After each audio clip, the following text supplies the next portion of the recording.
The moment I saw my wife at the airport holding another man's hand, my stomach dropped. She was supposed to be on a girls' trip in Nashville. Instead, she was smiling at someone I had never seen before, like our entire marriage did not exist. My name is Jason Miller.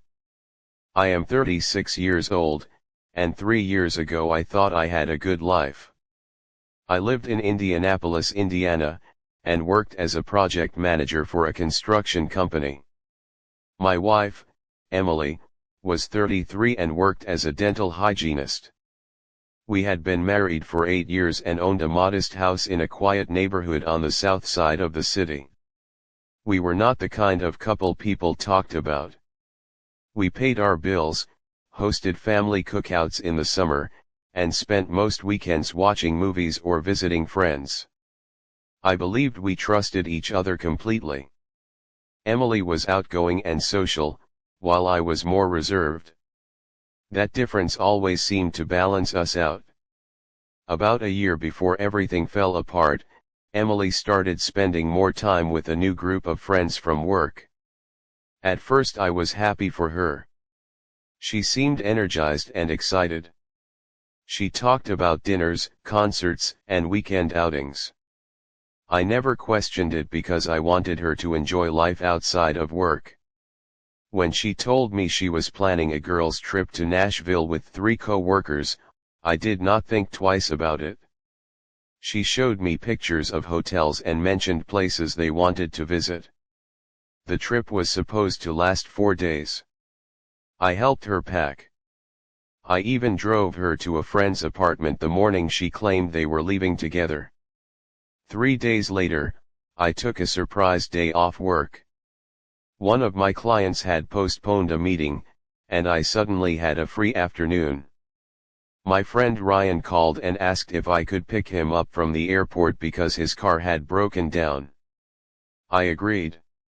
That simple favor changed my life. While waiting near the security area, I glanced toward a line of passengers heading for an international flight. At first I thought I was imagining things. Then I saw her again. Emily. She was wearing the same jacket she had packed for Nashville. She was standing beside a tall man with dark hair. Then he wrapped his arm around her waist. I froze. For several seconds I could not move. My brain kept searching for another explanation. Maybe he was a relative. Maybe I was mistaken. Then she leaned against him and laughed. There was no misunderstanding. I stepped closer. The man noticed me first. His face changed instantly. Emily turned and saw me. Jason, she said. I looked at her.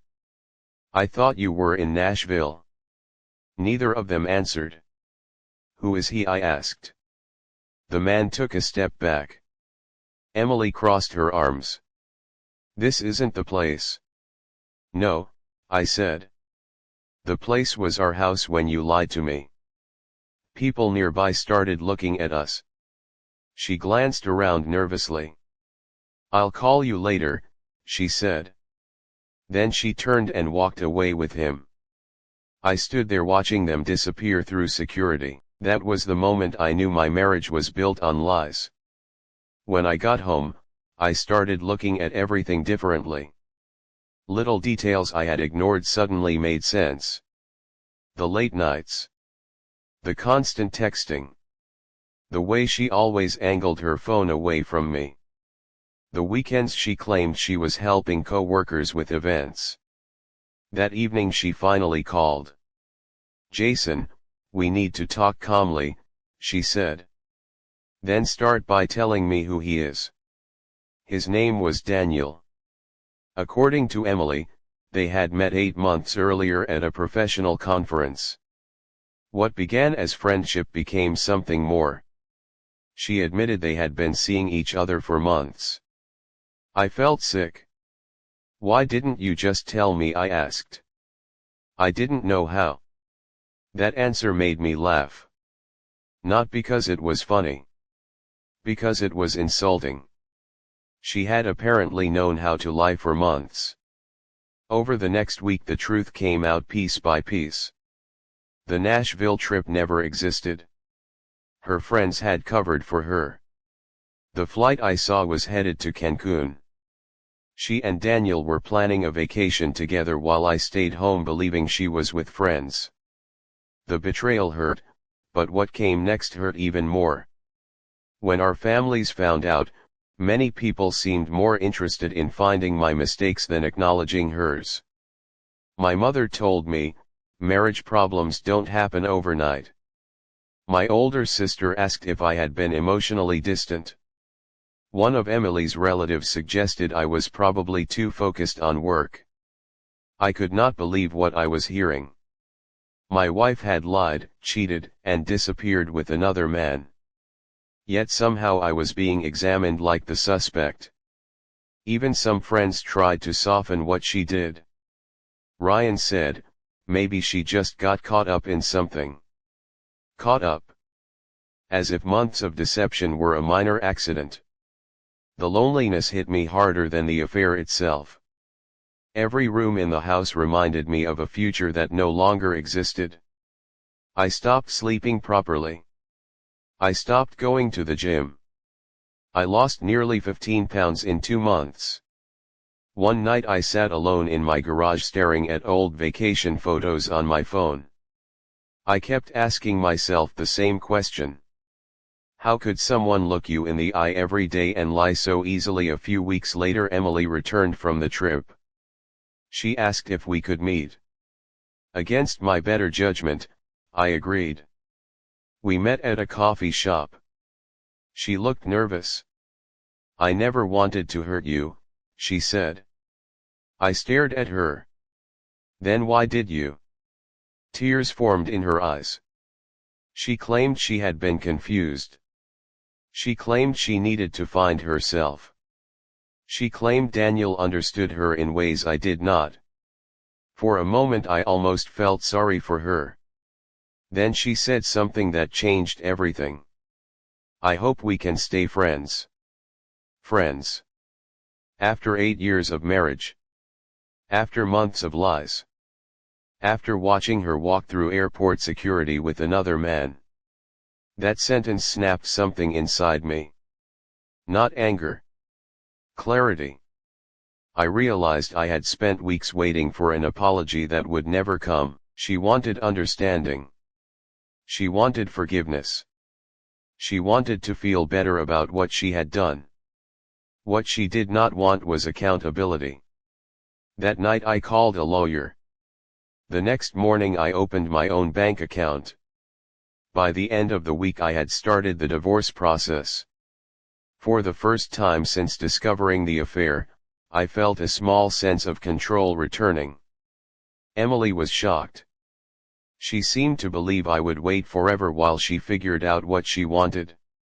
When she learned the paperwork had been filed, she called repeatedly. Can't we slow down? She asked. No.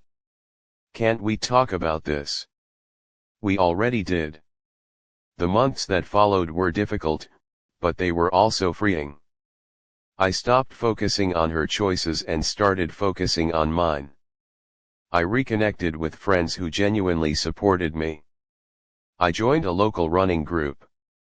I started taking weekend trips instead of sitting at home replaying old memories. The more distance I gained, the more clearly I could see the truth. The marriage had not ended at the airport. It had ended long before that. The airport was simply where the illusion died. Nearly a year later, I heard through mutual friends that Emily and Daniel were having serious problems. For the first time, the news did not affect me. I did not feel satisfaction. I did not feel anger. I felt nothing. And that surprised me. Because for months I thought healing would look like revenge. Instead, healing looked like indifference. A few weeks after my divorce became final, I sold the house and moved into a smaller place closer to downtown. On the day I received the last document from the court, I sat on my balcony watching the sunset and realized I was smiling. Not because I had won. Not because she had lost. Because I finally understood that my future was no longer tied to someone who never truly valued it. The image of Emily walking through that airport with another man once felt like the worst moment of my life. Now it feels like the moment that saved me from spending years with a person who was already gone. I lost a marriage that day.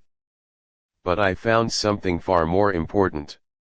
I found the courage to stop chasing people who choose to leave, and the strength to keep moving forward when they do.